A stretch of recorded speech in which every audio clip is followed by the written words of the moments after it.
Hasta el momento, cuando consideramos la variación del flujo con respecto del tiempo, planteándolo como la derivada de la integral de superficie, consideramos el caso únicamente en el cual el campo B variaba con el tiempo, pero el circuito no se movía ni tampoco cambiaba su forma. En ese sentido, en ese caso lo que hicimos fue simplemente introducir la derivada temporal en la integral de superficie, pero si ahora consideramos movimiento del circuito o cambio de su forma, pues deberíamos considerar los cambios que hay que hacer con la superficie, porque el área puede modificarse si cambia la forma, y también el diferencial de área podría cambiar si el circuito se orienta de manera diferente. Pero claro, ¿no? Ya lidiar con una especie de derivada considerando dos efectos no es del todo viable hacerlo de esta manera. Es decir, no es que voy a meter la derivada y decir, que voy a derivar el límite de interacción y voy a derivar el diferencial de área, no. Por lo tanto, la deducción de esa ecuación, cuando consideramos todos los efectos, un campo variable en el tiempo y una variación del circuito, vamos a hacerla de una manera diferente. Consideramos ya el caso entonces de medios en movimientos y lo que tenemos es nuestro circuito en dos instantes. Vamos a considerar un instante t, un instante delta de t. Y lo que vamos a ver es cuál es la variación del flujo entre esos dos instantes, evidentemente con la idea que el delta de t en cierto momento va a tender a cero. O sea que podemos hablar de una variación del flujo promedio y luego al tomar el delta t cuando tiende a cero tendríamos una razón instantánea de cambio del flujo respecto del tiempo. Entonces, si considero dos instantes, considero entonces la curva del circuito, la curva C, que la voy a anotar la curva en el tiempo C, luego tendría la curva en el tiempo C más T, y todas las variables en realidad, tanto el campo B, el diferencial de área, la curva, pues si se evalúan aquí en el instante T, pues acá tendríamos que evaluar cada una en el instante T más delta T. Si considero la variación promedio del flujo y considero un límite cuando el delta tiempo tiende a cero, tendría la derivada del flujo con respecto al tiempo. Entonces lo que hago es eh, tener la resta, ¿no?, de lo que es el flujo en el instante delta t más t, que sería este, el flujo en ese instante menos el flujo en el otro instante,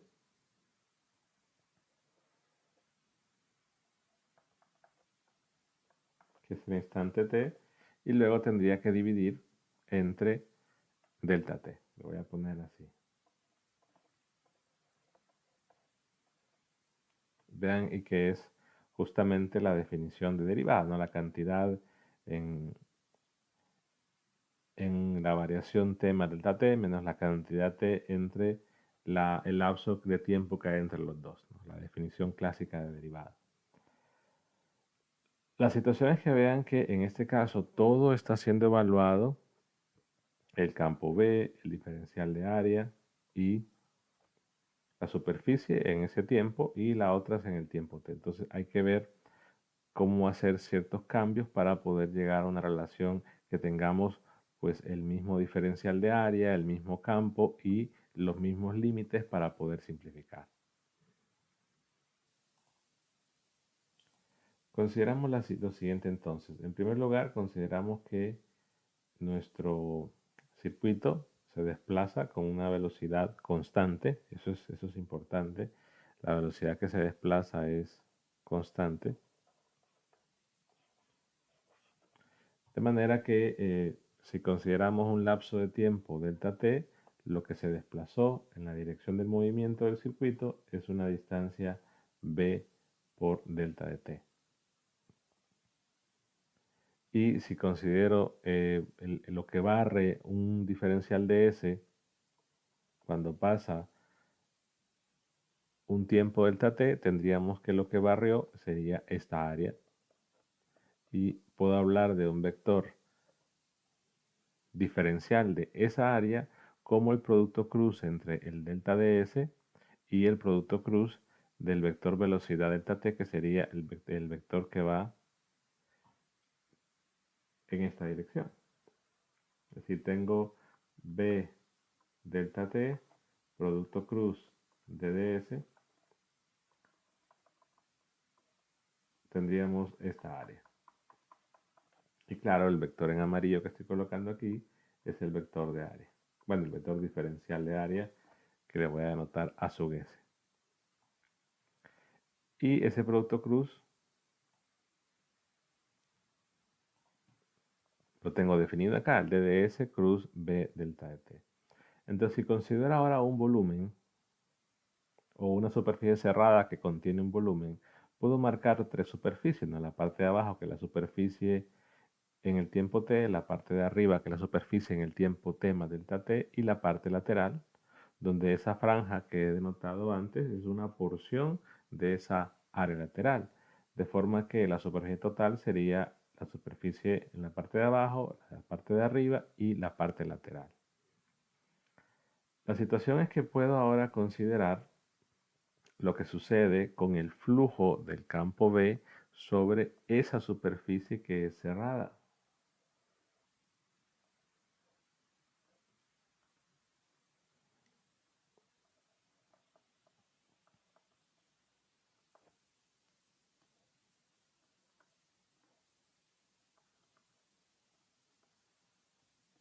Y sería en todo caso el campo, podríamos hacerlo el campo en el instante t o el campo en el instante t más delta t. Cualquiera de los dos. En este caso, por simplicidad, voy a considerar el flujo del campo en ese instante. Es decir, el campo que hay en ese instante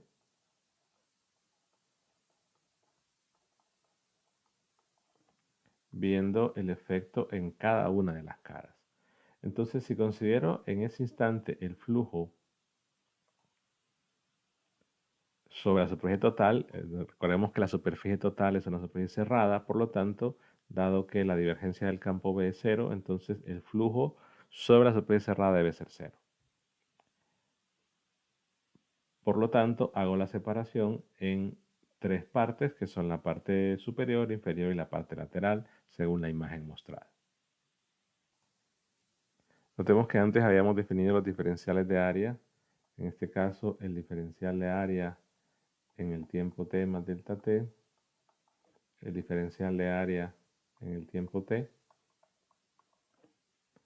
Pero para medir el flujo sobre la superficie cerrada, el diferencial de área que debo colocar en la superficie S en el tiempo t tendría que ser hacia afuera. Entonces le debo colocar menos dA en el tiempo t.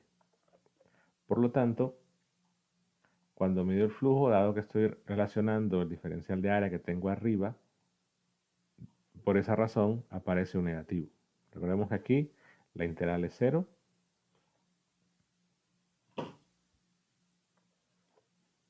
Y tendría la parte de abajo que estoy colocando el diferencial de área que definí anteriormente, la parte de arriba y la parte lateral.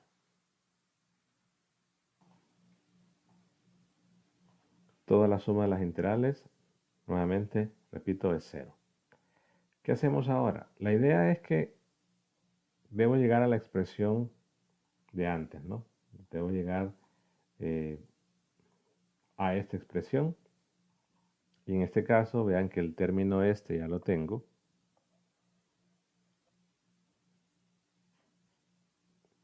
Claro, hay que entender que si el límite delta t tiende a 0, esto va a quedar exactamente igual, pero el término ya está. Lo que haría falta sería esto y posteriormente dividir entre delta t.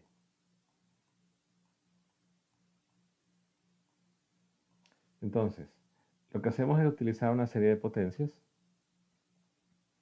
En realidad nuestra serie de potencias basta con considerar dos términos. Evidentemente los términos que van a seguir pues van a llevar según la derivada de orden superior, y el delta t va a ir pues con un exponente t cuadrado más, etcétera. O sea que van a ir términos que en la delta t van elevadas al cuadrado y orden superior a él. Entonces si hago el cambio en la expresión para la parte de abajo el flujo en la parte de abajo y en la parte lateral, y dejo la otra así porque ya eh, lo tenemos como se quiere, entonces ese cambio o esa modificación sería decir, bueno, esto lo voy a reemplazar con una aproximación, y vamos a ver que esa aproximación, repito, solo son necesarios dos términos. Y al hacer la propiedad distributiva nos quedaría el término este y el término este, ambos negativos.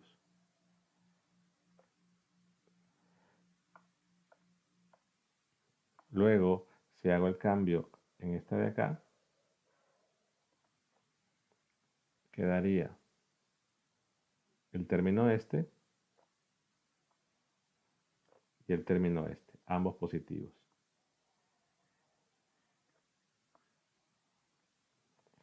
Ahora, si recordamos lo que teníamos o lo que definimos como el diferencial de área,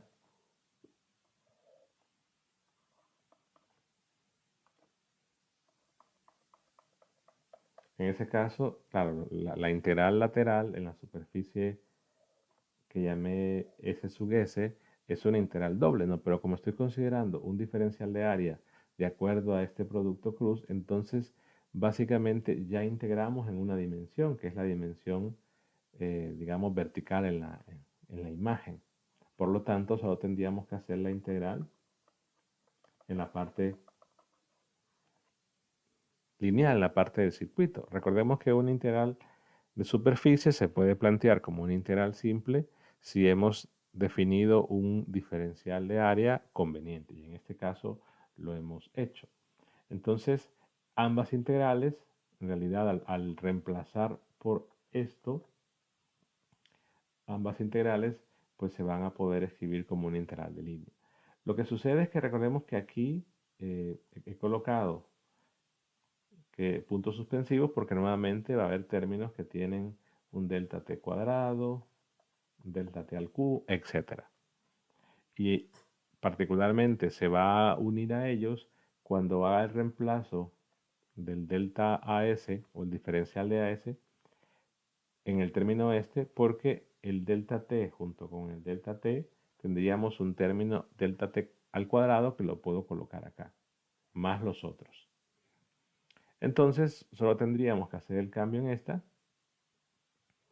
Y repito, la integral de superficie en la parte lateral por el diferencial que he tomado se va a convertir en una integral simple. Entonces podemos colocar directamente que es una integral de línea. Entonces vamos a ir agrupando. Hago un ordenamiento, el primer término, luego el segundo sería este, luego los dos términos que quedan, que son estos dos. Vean que aquí ya he colocado la integral de línea en el término este que está en amarillo, y en estos dos términos, en realidad, dado que la integral es con respecto a una variable diferente y que delta t pues es una constante, al menos en la integral, pues puedo sacar el delta t. Luego me quedarían términos de orden superior, es decir, términos del orden, términos que llevan delta t cuadrado, uno que saqué de acá, más los otros que ya estaban, y términos del orden superior a delta t cuadrado, delta t cubo, delta t a la 4, etc. En este caso puedo usar una propiedad, una identidad, para reordenar este producto mixto, de forma que puedo en primer lugar darle vuelta a esto. Si yo invierto el orden del producto cruz, evidentemente lo que va a cambiar es el signo este. Entonces puedo hacer eso y también agrupar el producto punto, o sea, un vector producto punto, un producto cruz, voy a escribir la identidad, tengo A punto B cruz C, eso lo puedo escribir como A cruz B punto C. O sea que voy a hacer dos cosas, voy a invertir el orden de estos, eso cambiaría el signo, y voy a utilizar esta propiedad. ¿Qué hago después? Bueno, después lo único que hace falta para tener el flujo promedio que teníamos antes es dividir, voy a dividir todo entre delta t y voy a tomar el límite cuando delta t tiende a 0. Si hacemos eso, es decir, divido entre delta t, lo voy a hacer en el paso de abajo, divido todo entre delta t, el primer término, el segundo término, y los otros que tienen términos del orden de delta t cuadrado y superiores. Entonces, por ejemplo, si habían términos que tenían delta t cuadrado, cuando yo divida entre delta t me va a quedar términos que tienen delta t más unos que tienen delta t cuadrado, etcétera, multiplicados por ciertos coeficientes que no vale la pena en este caso discutir. O sea que aquí la potencia menor de las sumas que quedaban llevaba delta t cuadrado. Al dividir entre delta t, pues la potencia menor de la delta t va a ser a la 1 por la cancelación. Y si luego hacemos que el límite o que delta t tiende a 0 tomando el límite, el primer término, en los primeros dos términos, se va a convertir justamente en esto, en la derivada del flujo respecto del tiempo. Y los otros dos, como esto está igualado a 0, aquí vean que el delta t se cancela, entonces el límite no tiene efecto en estos dos términos. En los otros, dado que delta t tiende a 0, pues cada uno de ellos va a desaparecer. Entonces solo quedarían estos dos, que tengo que pasarlos al otro lado del igual, que voy a hacer lo que ya mencioné de invertir el orden entre el b y el dds y usar la propiedad esta, de manera que tendría entonces que la derivada del flujo con respecto del tiempo es la integral de superficie de la derivada de b con respecto al tiempo diferencial de área más la integral de línea de b cruz b punto dds. Nuevamente, el signo este lo cambié por el orden, al invertir el orden del producto cruz. Entonces, si ustedes observan esta expresión, vamos a notar que el primer término es justo el término que quedaba cuando se consideraba que lo único que producía una variación en el flujo era un campo B que variaba en el tiempo. Por eso decimos que el término este es producido por la variación del campo B con el tiempo y se le suele llamar, dado que es una variación de B con respecto al tiempo, se le suele llamar término de transformador. Repito, son los términos que salen de la variación del campo magnético con respecto del tiempo que producen un cambio en el flujo. Y el otro término surge estrictamente por el hecho de que el circuito se está moviendo y hemos considerado en toda esta deducción que la velocidad a la que se está moviendo es una velocidad constante. Entonces el término este es por el movimiento del circuito y suele ser llamado término de movimiento. En este caso no hay que olvidar que todo esto es igual a la derivada respecto del tiempo de la integral de b punto dds. Quizás lo que hay que recordar es que la expresión dda, perdón, es área. Quizás lo que hay que recordar es que la expresión general es la que está en el lado derecho. O sea, yo puedo calcular la variación del flujo y con eso la fe inducida de acuerdo a esto. Simplemente calculo el flujo, derivo con respecto al tiempo. Pero quizás ver el lado izquierdo me va a decir, qué términos se producen en base a qué efecto. Y eso es lo que estamos considerando. Únicamente que al ver el lado izquierdo, el segundo término es un término de movimiento, pero vean que en este caso eh, hemos considerado un movimiento de velocidad constante. En realidad la variación de la forma del circuito, pues se van a dar cuenta que está considerada en el término, porque en la parte de arriba podemos ver que tanto el diferencial de área como la superficie, estábamos diciendo que variaba con el tiempo, entonces el cambio de forma está considerado. Una velocidad lineal está considerada, no no de otra manera. Y claro, una velocidad lineal constante. Entonces, si esas situaciones no se cumplen, entonces ya no podría haber la variación del flujo respecto del tiempo como la suma de los dos términos, porque quizás hay situaciones que no se consideraron y para esa situación que no se considera, esto no sería cierto. Por lo tanto, la forma general de calcular la fe inducida mediante el cambio del flujo sería estrictamente con el lado derecho. Eh, eh, el derecho que tengo marcado aquí en color rojo. Otra situación que puede ser importante es el hecho de que el lado izquierdo, aunque no siempre sea válido por lo que acabo de mencionar, me está diciendo que la variación del B con respecto al tiempo me está produciendo un campo eléctrico, que ya dijimos que no era conservativo, y que además podría ser una conclusión quizás similar por el efecto de esto. Esa es la única, la gran importancia del lado izquierdo, es simplemente ver lo que produce cada una, aunque no siempre sea válida.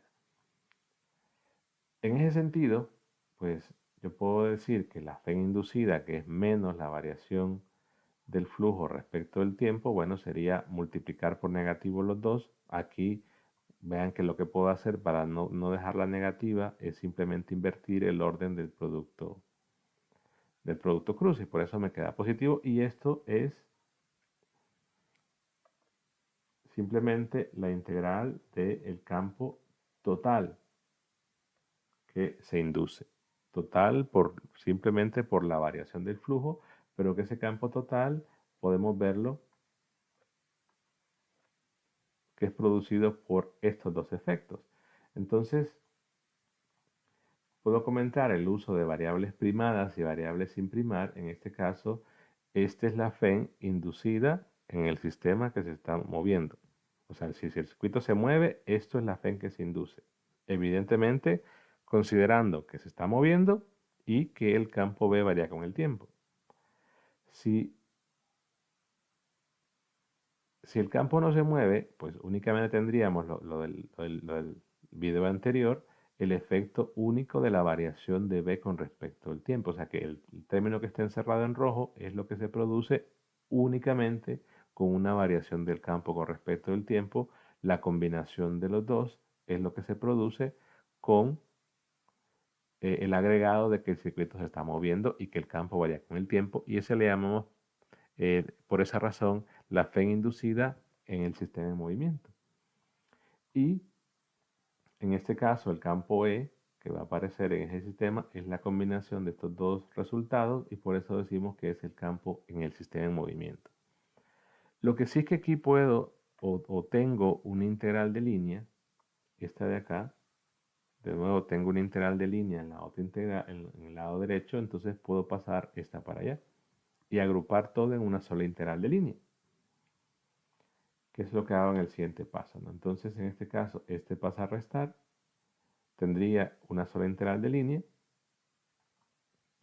Como es una integral de línea cerrada, puedo utilizar el teorema de Stokes y decir, ah, bueno, esto es el rotacional o la integral de superficie del rotacional de todo ese campo.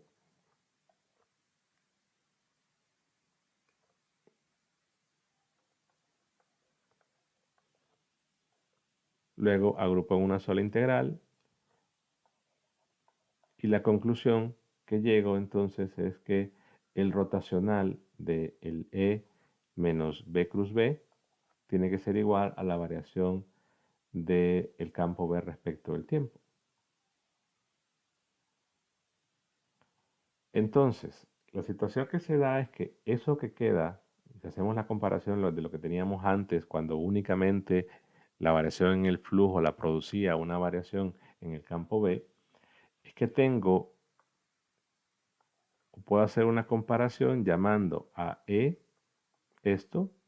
¿Por qué? Porque lo que teníamos antes era que cuando solo había una variación del campo B con respecto al tiempo, el rotacional de E es igual a menos la derivada parcial de B con respecto al tiempo. Entonces, si yo llamo a E eso,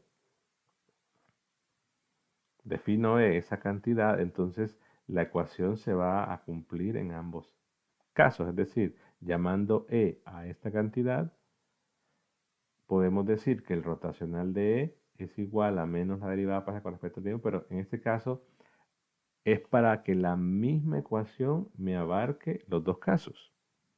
O sea que si yo defino ese E como la resta del E inducido o el producido en el sistema en movimiento menos el otro factor del movimiento, puedo generar esta ecuación que vale en los dos casos. Solo que evidentemente en el caso de que el circuito se mueva, este E tendría que redefinirse de acuerdo a esto. Podemos decir entonces que es la misma expresión o que este E sería el valor en medido o para el sistema estacionario. Ya vamos a entender a qué nos referimos con estacionario en movimiento. La situación es que esta ecuación presentada así, solo distinguir los casos cuando esto se verifica, entonces podemos decir que esa ecuación es independiente del movimiento del medio. O sea, el rotacional del campo eléctrico es esta derivada. Ahora, cuando se mueve, E lo produce esa variación.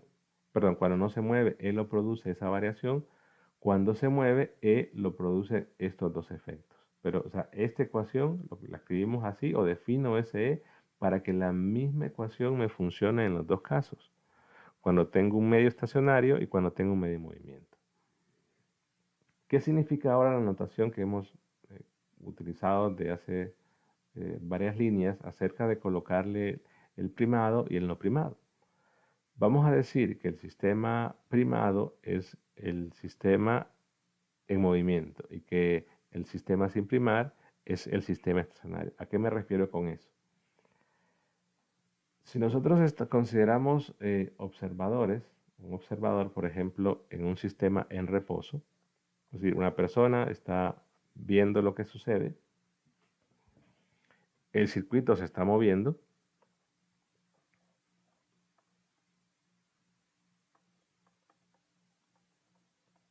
y vamos a considerar que el campo B, pues, varía con el tiempo. Con la posición también podría variar, pero ya dijimos que lo importante aquí varía con el tiempo. Entonces, este observador lo que va a ver son dos efectos. Él va a ver que como el campo B varía con el tiempo y como el circuito se está moviendo, él entonces ve que para una carga puntual o un electrón, o si vamos si fuera un conductor, pero para ese electrón o para esa carga que es que se va a mover producto de la fe inducida, él va a ver una fuerza electromecánica, electromagnética, perdón, electromagnética, combinada de la fuerza eléctrica, que sería esto, donde este E lo produce únicamente la variación de B con respecto al tiempo. ¿Sí? O sea que sería el que va a producir si no se mueve el circuito. Por eso decimos que es para lo que ve él, es decir, es el campo E que se produce si el circuito no se mueve. Pero adicionalmente tenemos el efecto, recordemos que esto sería la fuerza de Lorentz, el efecto del producto cruz entre B y B. Entonces, para este observador, la fuerza electromagnética sería la suma de esos dos. Pero repito, este E lo está produciendo únicamente la variación del campo B con respecto al tiempo. ¿Qué ve la otra persona? Pues la otra persona que está como observador, pero es un observador que está dentro del circuito, entonces él pues va a decir que como se está moviendo junto, que la carga no se mueve.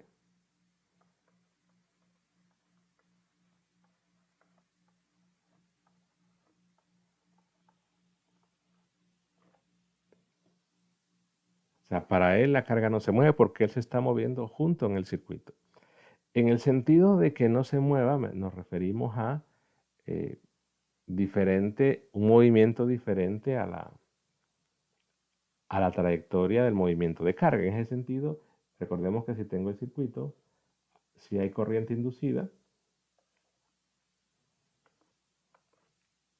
tendría una velocidad, porque hay un movimiento de carga. Voy a poner que la dirección sería la velocidad de la carga, que esa es la velocidad a lo largo pues, de todo el circuito.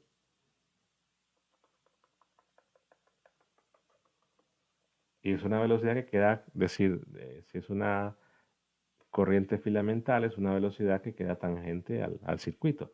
Pero aparte de eso, estamos hablando de que en este caso, la velocidad que hace referencia a esta expresión es la velocidad con la que se mueve el circuito. Entonces, el observador en movimiento dice, bueno, en la carga Q no se mueve viendo al circuito, o más bien lo podemos dejar decir así. Para él el circuito no se mueve.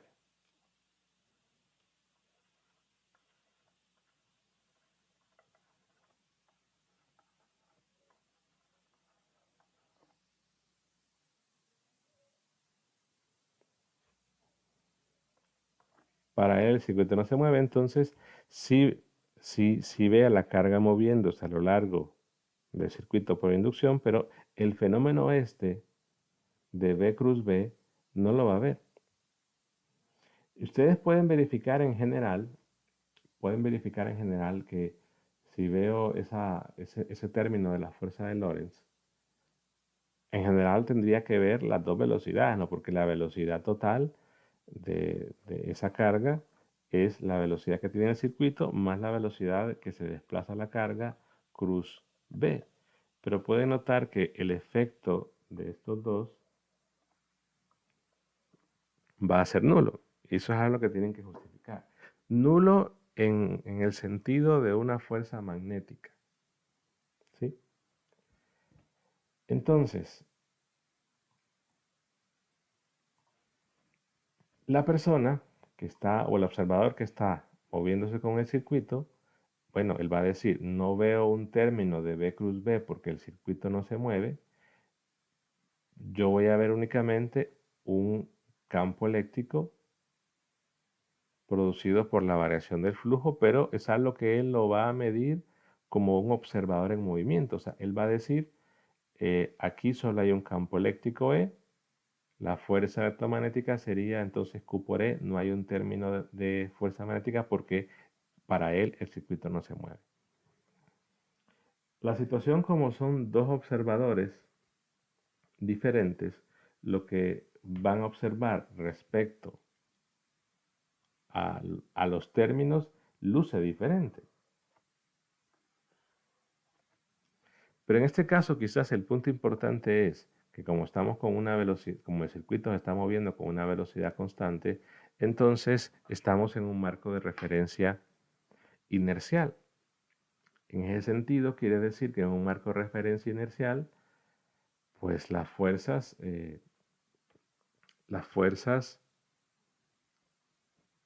sobre esa carga Q deben ser iguales. Y si son iguales y la carga es la misma, entonces puedo concluir que E primado es igual a E más B cruz B. Y al final de cuentas, esta relación es la misma de acá, solo que vista desde un punto, o quizás analizada desde un punto de vista diferente. ¿Qué nos referimos entonces con los términos? Que si esta persona que se está moviendo tiene un aparato para medir el campo ahí, lo que ese aparato va a dar es esto. Y la fuerza que va a dar es este de valor, que va a ser el mismo, pero la situación es que como él no percibe el movimiento del circuito porque se está moviendo junto con él, entonces por esa razón el campo que va a percibir es diferente, porque es decir, la única explicación, lo pueden ver así, la única explicación que le va a dar esta persona a que la carga se esté moviendo es porque hay un campo y él va a ver un campo E. En cambio, el observador que está en reposo, él dice, ah, bueno, hay una corriente inducida porque hay un campo debido a la variación del B con respecto del tiempo, más un campo en el movimiento. O sea, ellos están explicando lo que le está ocurriendo a la fuerza electromagnética sobre esa carga vista como cada quien, pero al final de cuentas, la carga experimenta la misma fuerza porque estamos en un marco de referencia inercial. Si la velocidad fuese con velocidad constante, pues las situaciones ahí serían complicadas, o bueno, no digamos complicadas, digamos que tenemos que considerar que en un marco de referencia no inercial, pues se deben considerar las fuerzas ficticias, pero es algo que desde el inicio estamos considerando que eh, la velocidad es constante. Entonces, si no fuese constante, la situación, volvemos otra vez al comentario inicial, que si no es constante, entonces la fe inducida se maneje directamente con el término esto. Calculo el flujo, derivo con respecto al tiempo. No lo voy a ver con estos dos porque ya esto no sería válido.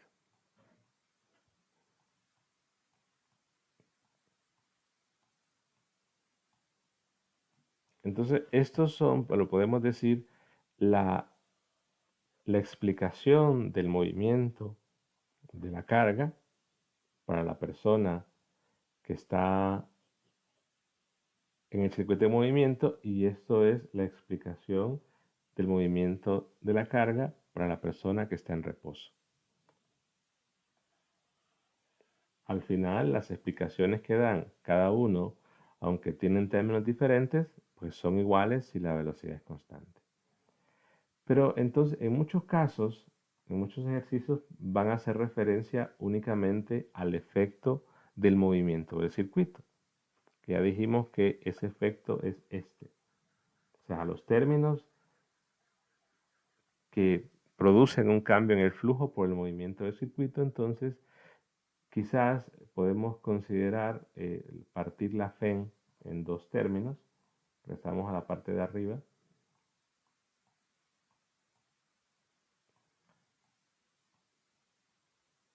Es decir, considerar que este es el término del transformador y este es el término de movimiento, por lo tanto verlo como dos FEN, ¿no? Una FEN de movimiento y una FEN de transformador.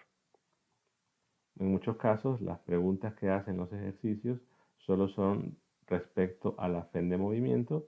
Entonces, en realidad no hace falta colocar un primado, simplemente decir que nos referimos únicamente al término debido al movimiento. Entonces tendría una FEN de movimiento como un E.DDS y es el término que aparece en la parte de arriba. De manera que ese campo de movimiento es B cruz B.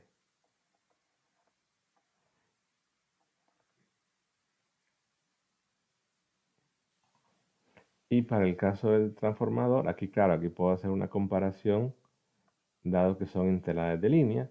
Entonces lo que puedo decir es que en el caso del campo E de transformador, su rotacional es menos la derivada de B con respecto al tiempo.